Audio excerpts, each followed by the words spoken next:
जय भीम. बुधवार दिनांक 20 ऑगस्ट 2025. सम्राट वाचनमध्ये हा पहिला लेख आहे. लेखाचा शीर्षक आहे सत्यशोधक कृष्णाजी अर्जुन केळुस्कर गुरुजी. त्याचे लेखक आहेत सुरेश घोरपडे, माजी न्यायाधीश. महाराष्ट्रातील सामाजिक परिवर्तनाचा लढा महात्मा ज्योतिराव फुले यांनी सुरू केला व छत्रपती शाहू महाराजांनी व डॉक्टर बाबासाहेब आंबेडकरांनी तो पुढे सुरू ठेवला. महात्मा फुले यांच्या समता चळवळीचा प्रभाव बडोद्यांचे राजे सयाजीराव गायकवाड यांच्यावरही होता. त्या काळात अनेक सामाजिक कार्यकर्ते होते. त्यापैकी एक म्हणजे कृष्णाजी अर्जुन केळुस्कर गुरुजी हे होते. त्यांचे पूर्वज कोकणातील वेंगुर्ल्या जवळील केळुस या गावचे होते. ते शेतकरी होते. त्यांचा जन्म 20 ऑगस्ट 1860 साली मराठा समाजात झाला. त्यांचे मूळ आडनाव कदम असे होते. त्या काळात त्यांचे वडील मुंबईमध्ये रोजगारासाठी आले. केळुस्कर गुरुजींचे शिक्षण सावंतवाडी येथे सुद्धा झाले होते. त्यांची घरची अत्यंत गरिबी होती. पुढे त्यांच्या वडिलांनी त्यांना मुंबईला नेऊन इंग्रजी शाळेत घातले. त्यावेळेचे मुंबईचे नगरसेठ श्रीमंत जगन्नाथ शंकर सेठ यांनी त्यांची परीक्षा घेतली. शाळेत त्यांना उच्चवर्णीय शिक्षकांनी भेदभावाची वागणूक दिली. मात्र त्यांना कृष्णशास्त्री गोडबोले या शिक्षकांनी चांगले शिक्षण दिले. गोडबोले गुरुजी बुद्धिवादी होते. अंधश्रद्धा मानत नसत. तसेच ते जातीभेदाच्या विरोधात होते. केळुस्कर गुरुजींची गणित, कविता व व्याकरण या विषयात चांगली तयारी झाली होती. 1876ला महाराष्ट्रात दुष्काळ पडल्यामुळे त्यांना फार कष्ट सहन करावे लागले. ते लहानपणी कुस्त्या देखील खेळत असत, पण पोहण्याच्या कलेत त्यांचा कोणीही हात धरत नसे. त्यांनी खूप अभ्यास केला. मुंबईतील विल्सन हायस्कूलमधून 1881 साली ते मॅट्रिकची परीक्षा पास झाले. 1886 साली विल्सन हायस्कूलवर शिक्षक म्हणून शिकवू लागले. त्या अगोदर ते मुंबईच्या इस्रायल शाळेत शिक्षक झाले. त्यांनी विष्णू शास्त्री चिपळूणकरांची निबंधमाला वाचली. युरोपातून येणाऱ्या मिशनऱ्यांना ते मराठी शिकवत असत. ते खूप अभ्यासू होते. त्यांचे वाचन प्रचंड होते. सुट्टीच्या दिवशी ते रेल्वेत बसून वाचन करायचे. तसेच मुंबई विद्यापीठाची बाग, चर्नी रोड येथील गार्डनमध्ये बसून ते वाचन करीत असत. त्यांच्या हातातल्या पिशवीत ग्रंथ असत. 1887 मध्ये राव बहादूर वामन मोडक यांचे हेमंत व्याख्यानमालेत एक भाषण झाले. त्यावर केळुस्कर गुरुजींनी इंदू प्रकाशमध्ये मुद्देसूद टीका केली. त्यांच्या उच्चवर्णीय मित्रांनी विचारले की हा मराठा असून कसे चांगले लिहितो. त्यांच्या उद्गारांचा केळुस्कर गुरुजींच्या मनावर आघात झाला. त्यांनी मराठी भाषेचा शास्त्रशुद्ध अभ्यास केला. त्यानंतर सुबोध पत्रिका, सुबोध प्रकाश, दीनबंधू, शेतकऱ्यांच्या कैवारी इत्यादी साप्ताहिकात केळुस्कर गुरुजींचे महत्त्वपूर्ण लेख प्रसिद्ध होऊ लागले. केळुस्कर गुरुजी विज्ञानवादी व बुद्धिप्रामाण्यवादी होते. त्यांच्या चमत्कारावर विश्वास नव्हता. कृत्रिम पाऊस पाडता येईल का असा लेख 1891ला सुबोध पत्रिकेत लिहिला होता. त्या काळात त्यांनी मुंबई सरकारला मिठावरील कर जुलमी व जाचक आहे असे त्यांच्या एका लेखात सांगितले होते. संमती वयाच्या एका लेखाबद्दल बडोद्याचे राजे सयाजीराव यांनी त्यांना धन्यवाद दिले होते. बडोद्याचे राजे सयाजीराव यांचे दिवाण विठोबा धामनसकर हे महात्मा ज्योतिरावांचे एक अनुयायी होते व धामनसकरांनी सयाजीरावांना केळुस्कर गुरुजींच्या विद्याव्यासंगाची माहिती दिली होती. केळुस्कर गुरुजी अतिशय प्रभावी वक्ते होते. त्या काळात सामाजिक कार्यकर्ते व केळुस्कर गुरुजीने 1887ला मराठा ऐक्यछू ही संस्था स्थापन केली. तिचा उद्देश विद्येचा प्रसार करणे, वाईट चालीरीती बंद करणे, आर्थिक राजकीय हक्काचा पुरस्कार करणे, मागासलेल्या जातीत समता, प्रेम, ऐक्य निर्माण करणे असा उद्देश होता. नारायण मेघाजी लोखंडे हे 1890 ते 1895 पर्यंत या संस्थेचे अध्यक्ष होते. नारायण मेघाजी लोखंडे हे कामगार नेते होते. मुंबईत सत्यशोधक समाजाच्या चळवळीत केळुस्कर गुरुजींनी भाग घेतला होता. या संस्थेने 1904ला प्राथमिक शिक्षण मोफत करावे असा ठराव पास केला होता. केळुस्कर गुरुजी हे कामगार व गरिबांची सरकारपुढे बाजू मांडत होते. कामगारांच्या हितासाठी त्यांनी 1905ला जाहीर सभा घेतली. राव बहादूर सिक्केबोले हे त्यांना सहकार्य करीत असत. केळुस्कर गुरुजींनी फ्रान्सचा जुना इतिहास या ग्रंथाचे भाषांतर केले. तसेच बडोद्याचे राजे सयाजीराव गायकवाड यांनी केळुस्कर गुरुजींनी सांगितले की तथागत बुद्ध, गुरु तुकाराम, छत्रपती शिवाजी महाराजांचे चरित्र लिहा.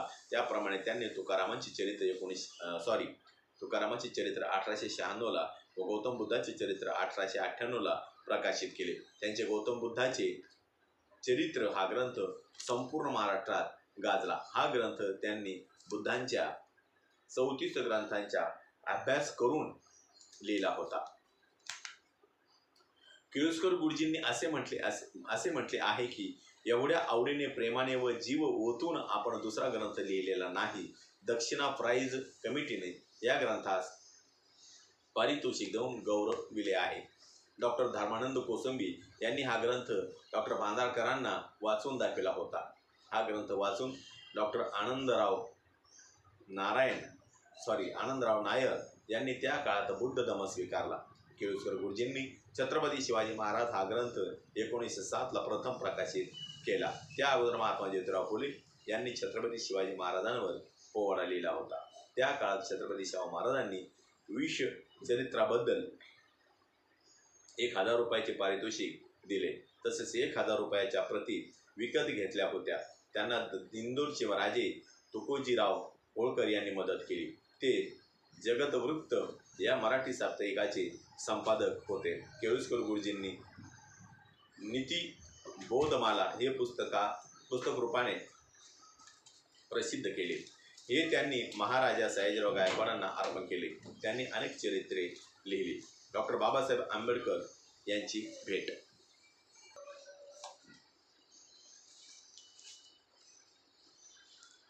डॉक्टर बाबासाहेब हे लहानपणी चर्नी रोडच्या गार्डनमध्ये जाऊन वाचन करत असत. त्यावेळेस केळुस्कर गुरुजी सुद्धा तेथे फिरायला येत असत. तेथे त्यांची भीमरावांशी भेट झाली व त्यांनी बाबासाहेबांना खूप पुस्तके वाचण्यासाठी दिली व सहकार्य केले.